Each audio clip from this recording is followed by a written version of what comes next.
اللہ رب العالمین کا ارشاد وعد اللہ الذین آمنوا منکم وعملوا الصالحات لیستخلفنہم فی الارض، کہ اللہ کا وعدہ ہے ان لوگوں سے جو ایمان لائے اور نیک عمل کیا کہ اللہ ان کو ضرور بالضرور زمین پر خلافت عطا کرے گا۔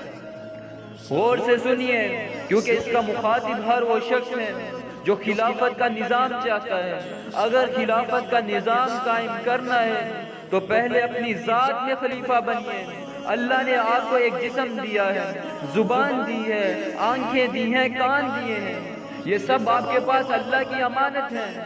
ان پر اللہ کی حکومت قائم کیجئے، اپنے وجود پر اپنے گھر میں خلافت قائم کیجئے۔ یہ ہے انفرادی خلافت، اور جان لیجئے جب تک افراد اس خلافت کا حق ادا نہیں کریں گے اجتماعی خلافت کبھی قائم نہیں ہو سکتی۔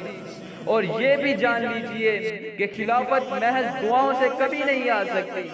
جو کچھ آپ کر سکتے ہیں کرنا ہوگا، اپنی جان، مال، صلاحیتیں سب اللہ رب العالمین کے دین کے غلبے کے لیے صرف کرنا ہوں گی، اور پھر جا کر خلافت علی منہاج النبوہ کا قیام ممکن ہے۔